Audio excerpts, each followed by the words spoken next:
Good evening and welcome to Tinkering with Atkelar.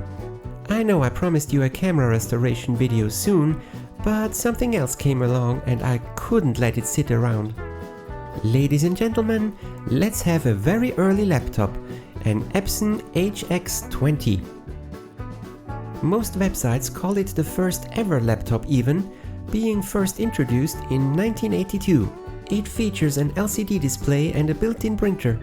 Well, it was made by Epson after all, along with a full-sized keyboard that has real mechanical switches.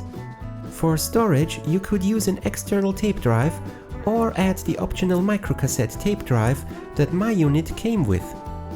I got the device for a decent enough price, but it came only with the carrying case and without any support material. No power brick, no manuals, and it was in pretty average visual shape.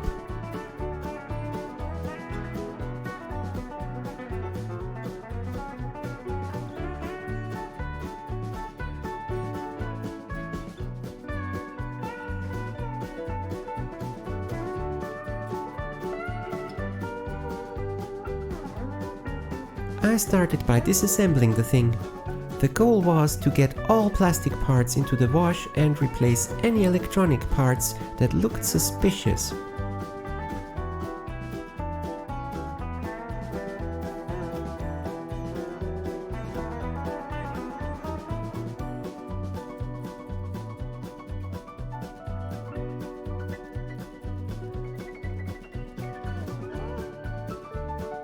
The only issue was with the built-in battery, a pack of 4 C-cell NiCad batteries that didn't quite survive from the 80s. I unplugged it and cut off the wire to be reused when the replacement would come in.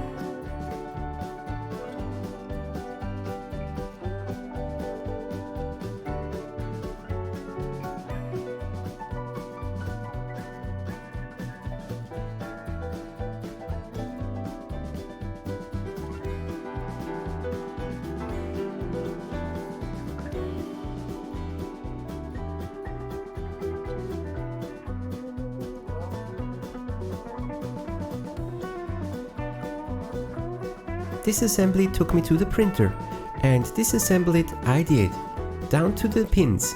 Yes, it is a 4-pin printer with an unusual arrangement of the pins. Each one prints a quarter of the width of the paper, with the head moving only said quarter for every line. That makes a quite unique printing sound.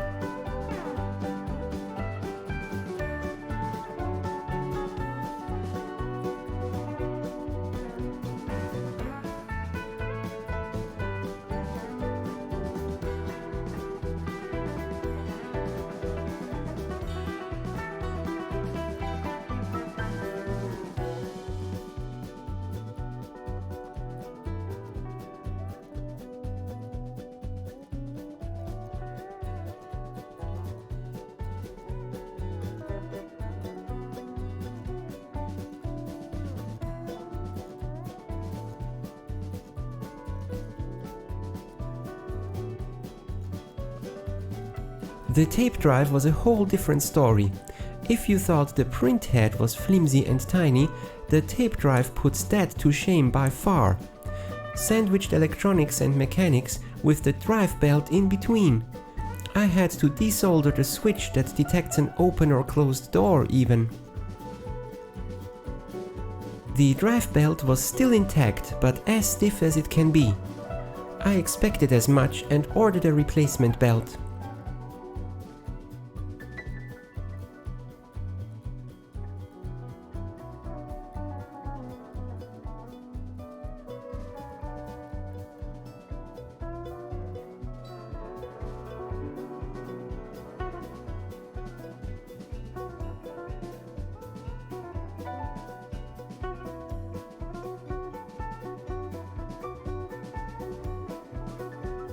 During cleaning of the plastic parts, which included all the individual keys, I discovered that the keys weren't in fact missing some of their writing, but rather totally grimy with gunk that had about the same color as the base material.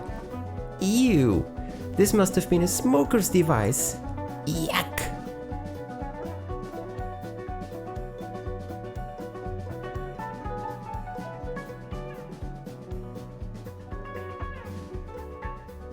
I also reseated the socketed chips, including some contact cleaner, just in case.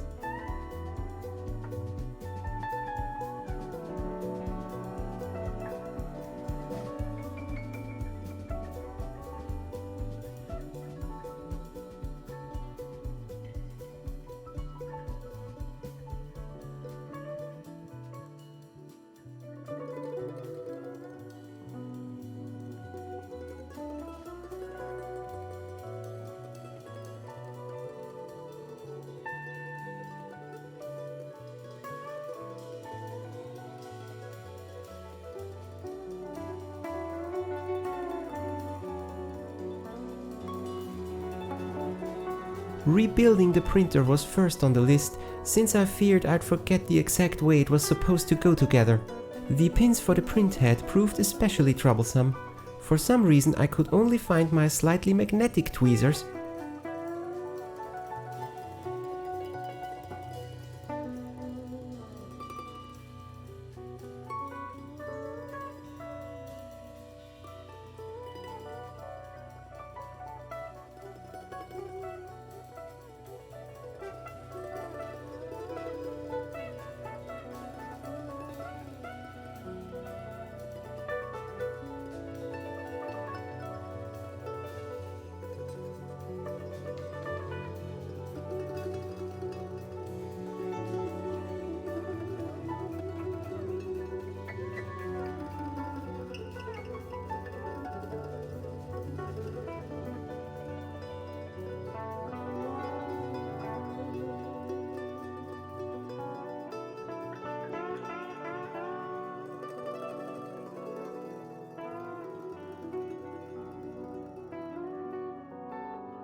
Reassembly of the main unit started with the battery pack.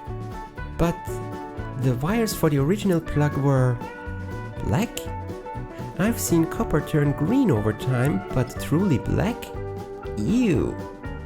A closer inspection of the plug showed some green in there as well. Darn, I can't reuse that. When looking for a suitable replacement, I lucked out. I totally forgot I had gotten almost exactly the same plug-socket combo for another project with some to spare. Yes! That will fit. I reused the pins on the PCB though, since I didn't have an angled connector. Close enough.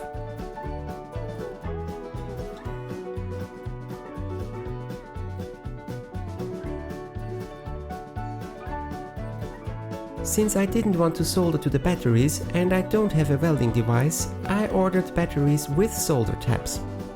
That meant some creative positioning of the tabs and some bridge wires to form the series arrangement that would still fit into the case. Add some Kapton tape for insulation and it's good as new.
Putting the parts of the computer together was simple enough. There was an internal memory expansion unit included too, but for some reason they mounted it in a way that bent both the main PCB and the expansion unit. Yikes! I tried to mount it with a standoff, which worked, but you could not fit it into the case. Darn! Foiled again. I mean, I had to use some more Kapton foil to insulate the shielding from the expansion unit and pinch the boards together again.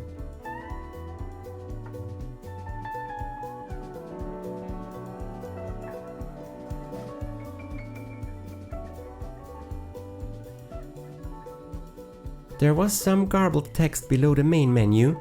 The manual, which I found on the net, said that you can ignore that. So I did.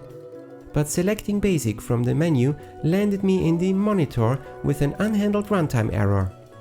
Darn! Well, since there is nothing to lose, I decided to try the initialization steps.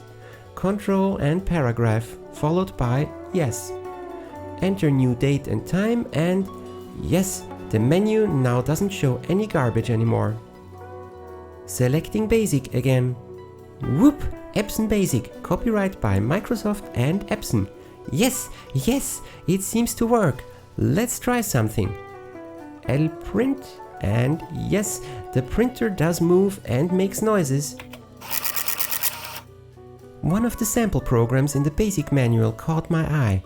It showed a nifty sine wave. Could it be? Typing the program brought a feeling of nostalgia. This is almost word for word the same syntax as GW Basic, which was my first programming experience to speak of. And yes, that LCD is actually a graphical matrix display. I also ordered a new replacement ribbon for the printer, but even though it said it was for the Epson HX-20, it wouldn't quite fit. It is slightly thicker than the original. I had to open them and compare to find out that the new one used the additional thickness as ink reservoir. Darn! I hoped I could Dremel that off. Good thing I checked before I did. Jackson Pollock is not my kind of art style. I did manage to transfer some ink from the new cartridge to the felt wheel of the old one, so until I find a better ribbon, this should do. Finally, the last part arrived, the drive belt. It fit well enough, even though I'm under the impression that it should have been slightly tighter.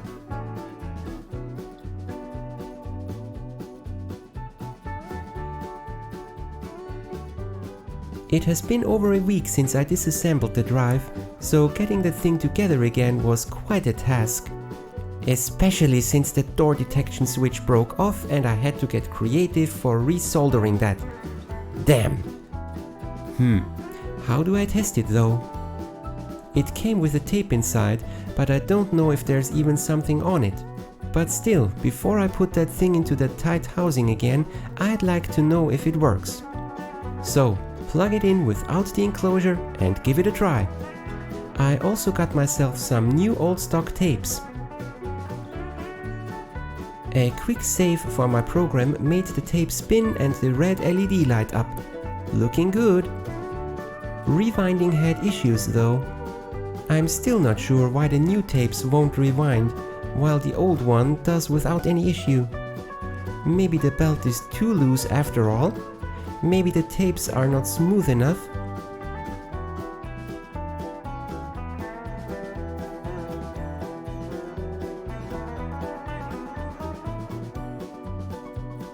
The files command showed the program as 0B, which I interpreted as 0 bytes and was worried at first.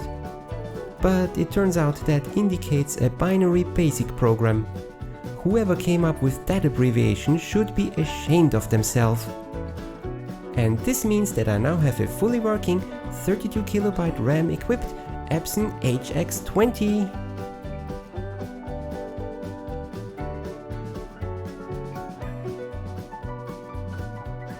Thanks for watching.